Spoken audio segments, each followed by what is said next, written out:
जय हिंद, वंदे मातरम। प्यारे साथियों एवं छात्रों, welcome to all of you Utkarsh Adda YouTube channel. चलिए आज हम आगे बढ़ते हैं। आज आपके सामने जो है कि हमने group D, railway group D का पेपर लेके आया है, प्रीवियस ईयर का 2018 का। और वो पेपर क्या है उसके बारे में बात करेंगे। वो नया सेट स्टार्ट किया हूं मैं। नया सेट का मतलब अगला क्वेश्चन पेपर है, इसके पहले एक कंप्लीट करवा दिया हूं और ये वही है आपके डिमांड पर वॉल्यूम 4। ठीक है, तो चलिए बिना टाइम गवाए सीधे अपने वीडियो पर आते हैं। तो लेते हैं आज क्वेश्चन नंबर 1 से लेकर 25 तक और ये है ग्रुप डी का क्वेश्चन पेपर। तो ये रहा क्वेश्चन पहला आपके सामने स्क्रीन पर। ऐसे पेपर कब का है ये भी जान जाइए। ये पेपर हुआ था 15 नवंबर 2018 को और थर्ड शिफ्ट का पेपर है। ठीक है, तो चलिए पहला क्वेश्चन लेते हैं। मुख्य रूप से प्रसारण और आउटसोर्सिंग उद्योगों में उनके काम के लिए जाने वाले, है ना, कह रहा है कि मुख्य रूप से प्रसारण और आउटसोर्सिंग उद्योगों में उनके काम के लिए जाने जाने वाले प्रमुख भारतीय प्रशासक पहचान करें। माने कौन सा ऐसा भारतीय प्रशासक है जो प्रसारण और आउटसोर्सिंग उद्योग में अपने काम के लिए जाने जाते हैं। तो ये है किरण कर्णिक। ठीक है, नेक्स्ट क्वेश्चन आपके सामने ये रहा।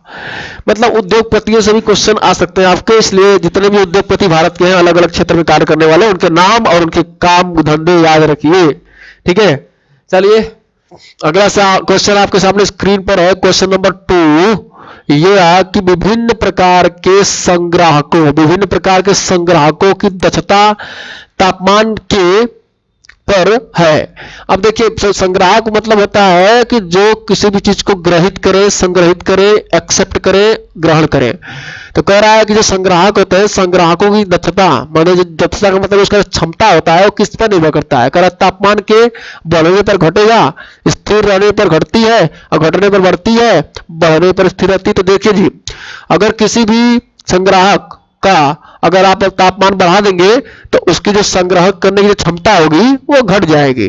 ठीक है ना, तो ताप बढ़ने पर जो उसकी दक्षता होगी वो घट जाएगी। तो ए इज द राइट आंसर। लेकिन अगर पूछेगा चालकता, तो चालकता जो होती है वो क्या हो जाएगा, चालकता क्या रहेगा, बढ़ जाएगा।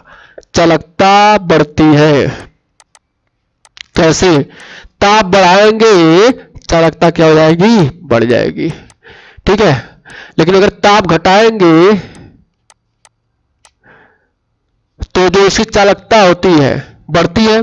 ताप घटने पर चालकता घट जाएगी, ताप बढ़ने पर चालकता बढ़ जाएगी। लेकिन यहां पूछा है कि संग्राहकों की दक्षता, तो वो क्या होगी, ताप बढ़ने पर घटेगी। हाँ चलिए नेक्स्ट क्वेश्चन लेते हैं। नेक्स्ट क्वेश्चन आपके सामने स्क्रीन पर यह है कि निम्नलिखित में से कौन से कथन प्रश्न का उत्तर देने के लिए पर्याप्त है। मतलब डाटा इनसफिशियंसी से क्वेश्चन दिया हुआ है। पहला बोल रहा है कि मैंने प्रश्न बोल रहा है, क्या क्वेश्चन है कि बाक्स में कुल कितनी गेंदें हैं। तो इसलिए कह रहा है कि क्या केवल पहले या दूसरे से किससे जो है कि इस प्रश्न का उत्तर दिया जा सकता है कि बाक्स में कितनी गेंदें हैं। तो कह रहा है बैग में कुछ नीले, नारंगी और पीले रंग की गेंदें हैं। अब बताइए बाक्स में कुल कितनी गेंदें हैं। क्या केवल रंगों से पता चल जाएगा, जब उस रंगों की संख्या पता होगा तब ना पता चलेगा। तो केवल एक से नहीं निकाल सकते। चलिए आगे कह रहा है कि बैग में 6 नीली, 7 नारंगी तथा 2 पीली गेंदें हैं। तो इसका मतलब है कि 6 अब प्लस 7 अब प्लस 2 कर लेंगे तो आपको पूरा मिल जाएगा गेंदों की संख्या। तीनों रंग का है ना, तो देखिए पहले वाले से तो नहीं मिल पा रहा लेकिन दूसरे वाले से तो परफेक्ट मिल जा रहा है। तो केवल 2 जो है कि इस कथन का उत्तर देने के लिए जो है कि पर्याप्त होगा। ठीक है, तो चलते हैं अगला क्वेश्चन जो लेते हैं उसके बारे में बात करते हैं। ठीक है, लेकिन देखिए यहां पे थोड़ा समझ लीजिएगा कि केवल एक से हो जाएगा कि दो का भी, मैंने पहले का भी इस्तेमाल करना पड़ेगा।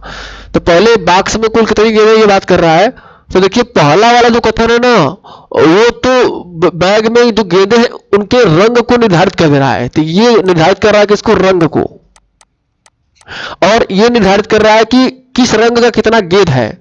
तो रंग निर्धारित किया पहला वाला और दूसरा निर्धारित किया कि किस रंग का कौन गेंद है, किस रंग का कितना गेंद है। मतलब पहले वाले का योगदान ये रहा कि उसने रंग को निर्धारित कर दिया, लेकिन दूसरे वाले ने क्या बता दिया कि किस रंग का कितना है। नहीं तो दोनों की जरूरत पड़ जाएगी, यानी पहले वाले की भी जरूरत पड़ जाएगी इसमें, क्योंकि पहला वाला ही रंग निर्धारित कर रहा है। तो इसका मतलब क्या है कि पहला वाला रंग निर्धारित किया और दूसरा वाला बताया कि उन रंगों में अलग अलग रंग के कितने हैं। तो यानी दोनों मिलकर के जो कि प्रश्न का उत्तर देने के लिए पर्याप्त होंगे। अगला क्वेश्चन आपके सामने ये रहा स्क्रीन पर, देखिए ये क्वेश्चन दिया है, कह रहा है कि जल प्रतिबिंब निकालना है। इसका कौन सा प्रतिबिंब निकालना है, जल प्रतिबिंब। जल प्रतिबिंब मतलब जानते हैं ना, यहाँ पर ऐसे जल बना लेंगे क्षैतिज दर पर, तो ये जाएगा जल प्रतिबिंब। तो ऊपर का हिस्सा नीचे और नीचे का हिस्सा ऊपर, तो कैसे बन जाएगा, कुछ इसे बन जाएगा। ये विकर्ण जो है ऊपर का हिस्सा नीचे जाएगा, नीचे के ऊपर जाएगा, तो विकर्ण इस प्रकार बन जाएगा ऐसे, ठीक है। और ये ऊपर का हिस्सा नीचे जाएगा, नीचे का ऊपर आएगा, तो किस प्रकार से जो कि बनेगा ये देखना है। विकर्ण ऐसे जाएगा कि विकर्ण वैसे ही रहेगा, तो विकर्ण में कोई चेंजेस तो आना नहीं चाहिए, कुछ इस प्रकार से। तो ऐसे आएगा, ऐसे आएगा, माने ये वाला हिस्सा हो जाएगा ऊपर और ये वाला हिस्सा हो जाएगा नीचे, तो इस प्रकार से जो है कि बन जाएगा। तो बना ठीक है, कोई दिक्कत नहीं है। और उसमें जो है कि ये वाला हिस्सा आ जाएगा नीचे और ये वाला चल जाएगा ऊपर, तो ऊपर जाने का मतलब कुछ इस प्रकार से। तो किसमें जाएगा ये देखिए देखिए देखिए देखिए, जाएगा ये आपका डी वाले में। डी वाला आपका राइट आंसर हो जाएगा। ये बगल में रहेगा यहाँ पे और ये वाला चल जाएगा नीचे चल जाएगा, तो डी वाला किसमें गया, डी वाला गया सी वाले में, तो सी इज द राइट आंसर, ठीक है। समझना, जल प्रतिबिंब के बारे में बात किया है, तो जल प्रतिबिंब के बारे में बात करेगा तो यही लेके चलेंगे। और ये आपका पूरा पलट जाएगा इस तरीके से ना, रुके रहिए, इस पर थोड़ा विचार कर लीजिए। तो ये लाइन आपका ऐसे आ जाएगा, ऐसे आ जाएगा इधर का। चलिए मैं बना दे रहा हूँ यहीं पर, कोई दिक्कत नहीं होना चाहिए, ऐसे। और ये वाला हिस्सा तो यहीं पर आ जाएगा, ठीक है भाई। और ये वाला आ जाएगा इस पार, तो इस पर आ जाएगा, दोनों से कौन सा मिल जाएगा भाई, इधर ये। और डी वाला नहीं होगा, डी वाला नहीं होगा, तो क्या बन जाएगा, हाँ ए वाला ही बन जाएगा, ए वाले में ही आ जाएगा। तो ए वाला हो जाएगा, तो ए वाला गया किसमें, डी वाले में गया, तो आंसर हो जाएगा आपका ए, और ए गया किसमें, डी में गया, तो D is the right answer. तो ये बन जाएगा आपका डी, ऑप्शन डी और होगा ए। अगला क्वेश्चन ये रहा आपके सामने स्क्रीन पर, वो ध्यान से देखना था उसमें, ठीक है। उसको बना सकते हो, ऐसे कर लेंगे। इस श्रृंखला की अगली संख्या ज्ञात करें। तो 26 से 34 हो गया, तो कितना बढ़ा भाई, 8 बढ़ा। और 34 से 42 हुआ तो भी 8 बढ़ा, 42 से 50 हुआ तो भी 8 बढ़ा, तो 8 बढ़ा देंगे कितना हो जाएगा, 58 हो जाएगा। 58 मतलब डी। नेक्स्ट क्वेश्चन रहा आपके सामने ये, निम्नलिखित कथन का अनुसरण करने वाले निष्कर्षों को पढ़ें और निर्णय लें कि दोनों में से कौन से निष्कर्ष दिए गए कथन का तार्किक रूप से अनुसरण करते हैं। तो कथन में कह रहा है कि प्रत्येक फार्मेसी में दवाएं होती हैं। अब इसी के हिसाब से काम करना पड़ेगा आपको, जैसे कथन बोला है। तो कह रहा है प्रत्येक फार्मेसी में दवाएं होती हैं, तो निष्कर्ष कर रहा है कोई भी फार्मेसी दवाइयों के बिना नहीं होती है। जब इसमें कही दिया है कि प्रत्येक फार्मेसी में दवा होती है, प्रत्येक मतलब हर एक, तो इसका मतलब कोई भी फार्मेसी उठाएंगे तो उसमें दवा तो होगा ही होगा, मतलब बिना दवा का तो हो ही नहीं सकता है। तो यानी पहला जो है कि करेक्ट होगा। दूसरा, कुछ फार्मेसियों में कोई दवा नहीं है, तो ये बात गलत हो जाएगी, क्योंकि जब यहाँ बोल दिया प्रत्येक फार्मेसी दवा होती है, तो कैसे वहां से कुछ वाला ऐसा अलग हुआ, तो यानी केवल पहला मतलब ए इज द राइट आंसर। अगला आपके सामने ये रहा, कह रहा 15 समन्वय 39 समानुपाते एक समन्वय 143। तो 15 समन्वय का मतलब हो गया बटे 39 और समानुपातिक मतलब बराबर x बटे कितना, तो कहेंगे 143। जरा देखिए यहाँ से हो जाएगा क्या, 5 3 से काटेंगे 3 5 15, 3 से काटेंगे 13, 13 से जब काटेंगे तो देखिए कटेगा 13 कम 13, फिर 13 कम 13, 11 5 55, तो 11 5 55 मिल जाएगा आपको, यानी 55 मिल जाएगा। इसका मतलब कि राइट आंसर क्या होगा, सी होगा, ठीक है। अगला क्वेश्चन आपके सामने रहा कि निम्नलिखित में से कौन सा खेल जेंटलमैन गेम के रूप में जाना जाता है। तो जेंटलमैन जो होता है ना, वो किस गेम को जेंटलमैन का संज्ञा दिया जाता है, ये आपको बताना है। तो क्रिकेट है, क्रिकेट को जो है कि जेंटलमैन का संज्ञा दिया जाता है, ठीक है। ना फुटबॉल, ना हॉकी, ना रग्बी। तो जो जेंटलमैन का गेम होता है, या कौन सा ऐसा गेम है जिसे कि जेंटलमैन के नाम से आता है, तो वह है आपका क्रिकेट, ठीक है। और क्रिकेट कहाँ का गेम है, कहाँ पे इसका जन्म हुआ, तो इंग्लैंड में हुआ, ठीक है। कभी कभी पूछता है कि जो पोलो गेम है, पोलो, वो कि उसका जन्म स्थान कहाँ है। तो पोलो जो है ना, भारत में पोलो खेल का जन्म हुआ, और वो कहाँ से, मणिपुर में। तो ये इंपॉर्टेंट क्वेश्चन आपका बन जाएगा, ठीक है। तो जो क्रिकेट है उसे जेंटलमैन का गेम कहा जाता है। नेक्स्ट क्वेश्चन आपके सामने ये रहा, एक निश्चित कोड में इसको लिखा गया है ना, एम्ब्रॉयडरी को लिखा गया है, ये घुमा फिरा के इतना लंबा। तो कह रहा है पॉपुलेशन को क्या लिखेंगे। देखिए कुल में 3 5 किया है, घुमा फिरा के लिखा है, कैसे लिखा है, कह रहा YR यानी वही एकदम उलट के लिख दिया है, पूरा पूरा एकदम पलट दिया है, इसको पूरा पलट के लिख दिया है। तो पलट के आप भी लिख दीजिए, यही नहीं किया है तो पलट के लिखिए इसको। तो क्या करेंगे, इसको पलट के लिखेंगे तो पहले NOI, तो NOI कर लीजिए, NOI, उसके बाद क्या है T फिर A, NOI यानी NOITALUPOP, मिला लीजिए इसको NITA। देखिए यहाँ पे ध्यान से देखना पड़ेगा, एल के बाद ए, एल के बाद ए कहां से आ गया, एल के बाद ए नहीं आएगा ना, इधर से NOITA कहां गया, NOITA इसमें LUPOP यानी सी द राइट आंसर, मिला लीजिए। नेक्स्ट क्वेश्चन आपके सामने रहा है स्क्रीन पर, यकृत कार्य करता है, तो यकृत कार्य क्या है, यकृत को अंग्रेजी में क्या बोलते हैं, यकृत को बोलते हैं अंग्रेजी में लीवर, लीवर बोलते हैं, लीवर। तो लीवर माने यकृत, तो यकृत का कार्य क्या है, पाचन करना, डाइजेशन करना होता है। नेक्स्ट क्वेश्चन आपके सामने ये रहा है स्क्रीन पर कि उदयगिरी जो खंडहर आपका है, उदयगिरी और जो खंडागिरी गुफाएं हैं, ये आपका गुफाएं हैं, उदयगिरी भी गुफा का नाम है, खंडागिरी भी गुफा का नाम है। तो क्या ये गुफाएं कहां पर स्थित हैं, तो ये जो गुफाएं हैं आपका ये उड़ीसा में है, ठीक है। उड़ीसा की राजधानी भुवनेश्वर है ना, तो भुवनेश्वर के पास में ये गुफाएं दोनों हैं, ठीक है। और ये जैन धर्म से संबंधित है, इसमें जैन धर्म के जो कि संबंधित जानकारियां मिलती हैं इन गुफाओं से। तो नेक्स्ट क्वेश्चन चलते हैं, आगे बढ़ते हैं। करा दी गई आकृति के लिए सही जल प्रतिबिंब का चयन करें।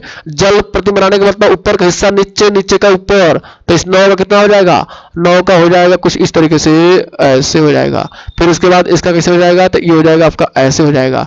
फिर यफ का क्या हो जाएगा, तो ऐसे हो जाएगा। फिर यस का क्या हो जाएगा, तो यस चला जाएगा इस तरीके से ऐसे, ठीक है। फिर उसके बाद यस का जैसे तैसे रहेगा, 5 का 5 इस तरीके से हो जाएगा कुछ, ठीक है, मैंने इस तरीके का कुछ हो जाएगा। और उसके बाद जो है कि आपका 2 जो है कि 2 कुछ इस तरीके का हो जाएगा, कैसा, ऐसा। देखिए कौन मिला, तो कौन मिला, कौन मिला, कौन मिला है, यह मिल गया, कौन सा, पहला वाला ही मिल गया। तो पहला वाला ए इज द राइट आंसर है, मारिए निकलिए। नेक्स्ट क्वेश्चन आपके सामने ये रहा, फिल्म दिया है, फिल्म विंड रिवर के निर्देशक कौन है, तो जो इसके निर्देशक है वो है टेलर शेरिडन, सॉरी यार, ये जो कि आपका विदेशी फिल्म है, तो इसके निर्देशक को दिया है। तो आप ऐसे फिल्मों के नाम याद रखे जाइएगा इस बार हुई, तो टेलर शेरिडन जो है कि इसके जो है कि निर्देशक थे। नेक्स्ट क्वेश्चन आपके सामने ये रहा, क्वेश्चन नंबर 14 कर रहा है कि निम्नलिखित में से कौन सितंबर 2017 में भारत के इतिहास में पूर्व प्रधानमंत्री इंदिरा गांधी के बाद रक्षा मंत्रालय संभालने वाली दूसरी महिला बन गई हैं। तो देखिए रक्षा मंत्रालय का भार 2017 में किसको दिया गया था, डिफेंस वाला जो है कि डिफेंस मिनिस्ट्री जो है कि दे दिया गया था किसको, तो वो दिया गया 2017 में किसको, वो दिया गया था निर्मला सीतारमण को, निर्मला सीतारमण, ठीक है, समझ रहे हैं। तो निर्मला सीतारमण जो कि भारत का दूसरी महिला रक्षा मंत्री बनी। इसके पहले कौन थी, वही इंदिरा गांधी थी।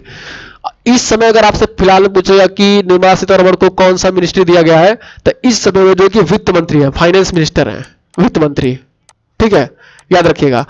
तो ये सब क्वेश्चन जो है कि आप करंट का तैयार करके जाएंगे। चलिए अगला क्वेश्चन लेते हैं। ये करा, एक तरंग के गर्त की गहराई को इसका क्या कहते हैं, तो आयाम कहते हैं। देखिए जो तरंग होता है ना, तरंग इस प्रकार से आगे बढ़ता है, तो जो इसमें अनुदैर्ध्य तरंग होता है, वो अनुदैर्ध्य तरंग जो होता है आपका इस तरीके से गति करता है, तरंग के कण के चलने के दिशा में उसके कण कंपन करते हैं। और जो अनुप्रस्थ तरंग होता है उसके कण जो कि तरंग के चलने की दिशा के लंबवत कंपन करते हैं। तो इसमें जो कि गर्त बनता है, ऊपर वाला जो होता है उसको बोलते हैं श्रृंग, बोलते हैं श्रृंग, और जो नीचे वाला बनता है उसे बोलते हैं गर्त बोलते हैं, गर्त बोलते हैं, ठीक है। तो ये जो श्रृंग या जो गर्त है उसकी जो ये क्षैतिज लाइन है, इससे जो दूरी होती है बराबर होती है, ये दूरी होती है बराबर, और इस दूरी को बोलते हैं आयाम। क्या बोलते हैं इसको, आयाम बोलते हैं। तो आयाम जो है कि इसका राइट आंसर हो जाएगा डी द राइट आंसर, ठीक है। अगला क्वेश्चन आपके सामने ये रहा, एक संख्या का 56% 35 है, तो वह संख्या क्या है। तो मान लीजिए संख्या 100 है, 100%, 100 का 56% कितना हो जाएगा, 100% का 56% 56, वो दिया 35। तो आप क्या करिए 100 का वैल्यू निकाल लीजिए। तो 100 का निकालेंगे तो कैसे निकालेंगे, तो 1 का निकालेंगे यहाँ से तो भाग दे देंगे, तो 35 बटे कितना 56 और गुणे कितना कर देंगे 100 कर देंगे। काटिए पीटे इसको, 4 से काटेंगे तो 14 बार में कटेगा और 4 से काटेंगे तो 25 बार में कटेगा। फिर देखिए 7 से काटेंगे तो कहेंगे 7 से काटेंगे तो 7 बचे 35 होगा ये, और 7 से काटेंगे 7 दूना 14 होगा। अब 25 का 5 में गुणा कर लेंगे तो 25 पंजे 125 हो जाएगा, 125 बटे 2 हो जाएगा, तो 125 का आधा कर लेंगे तो मिल जाएगा आपको वही मतलब 62.5 मिल जाएगा। ठीक है, तो 62.5 इसका करेक्ट आंसर जो कि आ जाएगा 62.5, यानी D is the right answer. अगला क्वेश्चन आपके सामने स्क्रीन पर ही रहा। ए भाई कट गया ही तो, अच्छा चलिए इसको हम लिख देते हैं, यहाँ पे क्वेश्चन कट गया है। तो कह रहा है क्वेश्चन की यदि 0.8 कह रहा है कि 0.8 और बट्टे कितना है पी स्क्वायर, ये दिया है। कह रहा है इसका वैल्यू कितना है 8 है, तो कह रहा है पी स्क्वायर का मान निकालो। तो देखिए कैसे निकालेंगे, 0.8 है यहाँ पे कट गया है तो 0.8 आप बना लेंगे, है ना। तो अब देखिए क्या करना है, कुछ नहीं करना है, पी स्क्वायर को यहाँ पे ले जाएंगे, 8 यहाँ पे आएगा तो 0.8 बाई कितना हो जाएगा 8 हो जाएगा। तो जब 10 से ऊपर नीचे गुणा कर देंगे तो जानते हैं, तो 8 हो जाएगा, नीचे हो जाएगा 80, तो हो जाएगा 1/10, है ना। तो पी स्क्वायर की वैल्यू कितनी होगी 1/10 होगी, 1/10 का मतलब कितना हो जाएगा 0.1 हो जाएगा। तो B is the right answer. अगला क्वेश्चन आपके सामने ये रहा है, कह रहा है कि वही बात है कि यहाँ पे क्वेश्चन मार्क कह रहा है इतना बटे इतना है तो बराबर इतना है, तो इस क्वेश्चन मार्क जगह पर क्या आएगा, तो मान लीजिए x यहाँ पर आएगा, तो जब x रहेगा तो गुणा कर लेंगे तो ये इसके नीचे आ जाएगा, तो x बराबर क्या आ जाएगा 0.001, बोलिए भाई, और ये इसके नीचे आ जाएगा तो कितना आएगा 0.01। तो 1000 से ऊपर नीचे गुणा करेंगे 3 स्थान पर है, 1 2 3 स्थान पर, तो 1000 से गुणा करेंगे तो ऊपर 10 हट जाएगा और नीचे कितना हो जाएगा 10 हो जाएगा। तो 1/10 का मतलब कितना होता है 0.1 होता है। तो सी इज द राइट आंसर। अगला आपके सामने ये रहा कि जीएसटी इसका फुल फॉर्म क्या होता है, goods and services tax, goods and services या गुड्स एंड सर्विस टैक्स होता है। ठीक है, समझ रहे ना। तो ये हो गया। तो जीएसटी के तहत नेशनल एंटी प्रोफिटियरिंग अथॉरिटी के पहले अध्यक्ष हैं। तो जीएसटी के तहत यह पूछा है, तो जो कि यहाँ पे पहला ऑप्शन दिया है कि एलसी गोयल, दूसरा दिया है सुशील चंद्र, तीसरा दिया बद्री नारायण शर्मा और चौथा दिया वांजा एन शर्मा। तो कह रहा है जीएसटी के तहत नेशनल एंटी प्रोफिटियरिंग अथॉरिटी के पहले अध्यक्ष कौन है, तो ये सी वाला ऑप्शन जो है करेक्ट है, बद्री नारायण शर्मा। जैसे करंट अफेयर का क्वेश्चन था, आप 2019 और 2020 का करंट अफेयर तैयार करके जाइए। अगला क्वेश्चन ये रहा कि निम्नलिखित में से किसको अंधरुति भट्टाचार्य के उत्तराधिकारी के रूप में भारतीय स्टेट बैंक का नया अध्यक्ष नियुक्त किया गया। ये भी करंट अफेयर से क्वेश्चन था उस समय, तो ये हो जाएगा आपका रजनीश कुमार को। चलिए अगला क्वेश्चन लेते हैं। कह रहा है कि केमिस्ट्री से क्वेश्चन दिया, कह रहा है निम्नलिखित में से कौन सा कथन सही या गलत है। कह रहा है एक अम्ल जो पूरी तरह से आयनों में आयनित हो जाता है वह H+ आयनों का बड़ी मात्रा में उत्पादन करता है। उदाहरण जैसे दे दिया HCl। देखिए HCl एक प्रबल अम्ल है, H2SO4 भी एक प्रबल अम्ल है, HNO3 जैसे बोलते हैं नाइट्रिक एसिड भी एक प्रबल अम्ल है। ठीक है, हाइड्रोक्लोरिक एसिड और ये वाला जो सेकंड वाला है ये आपका सल्फ्यूरिक एसिड है, दूसरा वाला जो है नाइट्रिक एसिड है। कह रहा है कि ये सब जो है ना, कह रहा है एक अम्ल जो पूरी तरीके से आयनों में विभक्त हो जाता है वो अधिक मात्रा में H+ आयन देता है। तो आपको पता है ना कि जब HCl को जल में घोलेंगे तो ये जो कि टूटेगा अपने आयनों में H+ Cl- में। ठीक है, तो ये तो ये है कि जब भी कोई अम्ल पूरी तरीके से जल में टूटेगा तो अधिक से अधिक मात्रा में H+ आयन तो देगा करेगा। तो पहला कथन सत्य है। कह रहा है कि अगला वाला कि एक अम्ल जो आंशिक रूप से जल में आयनित होता है वो H+ आयनों का कम मात्रा में उत्पादन करता है। उदाहरण के लिए इसे दे दिया ये। हाँ, तो ये सब क्या है, ये दुर्बल अम्ल है और ये सब क्या करते हैं जल में पूर्ण रूप से नहीं आंशिक रूप से। आंशिक रूप से मतलब क्या है कि जो पूर्ण रूप से न टूटे, आधा या पूरा से थोड़ा कम रूप से टूटे, उसे बोलते हैं पार्शियली या आंशिक रूप से। तो ये क्या करेंगे, जब कम रूप से माने कम मात्रा में टूटेंगे तो कम मात्रा में H आयन बनाएंगे भी। तो दोनों सही है, पहला भी सही है और दूसरा भी सही है, तो दोनों सत्य है, B is the right answer.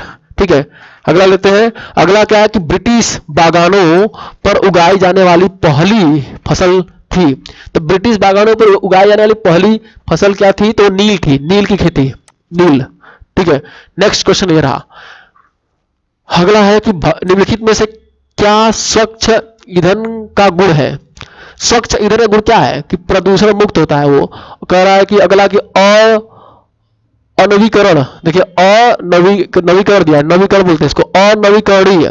तो कह रहा है कि जो स्वच्छ ईंधन होता है आपका, है ना, वो उसका गुण क्या है, उसकी जो विशेषता क्या है, तो कह रहा है प्रदूषण मुक्त होता है। दूसरा बोला कि अनवीकरणीय होता है, बहुत अधिक धुआं उत्पन्न करता है, बहुत अधिक ग्रीन हाउस गैसेज उत्पन्न करता है। नहीं, ये प्रदूषण मुक्त होता है। तो ये हो जाएगा इसका राइट आंसर। ठीक है भाई, यही तो होगा, जो स्वच्छ ईंधन होगा उससे प्रदूषण कम फैलता है। ठीक है, न के बराबर या बहुत कम। अगला क्वेश्चन ये रहा, करा 3 के पावर 3, 8 के पावर 3, करा नीचे दुनिया भर का दिया, करा इसका मान क्या होगा। देखिए ए की माइनस बी क्यू लगा दीजिए यहाँ पे। तो ए की माइनस बी क्यू फार्मूला पता होना चाहिए आपको। तो होता है क्या है, ए माइनस बी पहले ब्रैकेट में और दूसरे ब्रैकेट में ए स्क्वायर प्लस ए बी और प्लस बी स्क्वायर होता है। अगर इसी में नीचे हम क्या कर दें, A square plus A B plus B square से अगर भाग लगा देंगे तो आप खुद जब समझदार हैं और बहुत तेज हैं, आप उड़ा देंगे तुरंत इसको, कहेंगे कि कट जाएगा। तो यानी क्या बचेगा, ए माइनस बी, यानी एक जगह पे कितना है तो कहेंगे 3 है, अब बी जगह कितना है कहेंगे 8 है, तो 3 माइनस 8 कर लेंगे तो बराबर कितना आएगा, -5 आएगा। -5 आएगा तो यानी D is the right answer. अगला क्वेश्चन आपके सामने ये रहा कि अनुक्रम दे दिया है, अनुक्रम 1 7 3 दुनिया भर के दे दिया, अगला पद क्या होगा।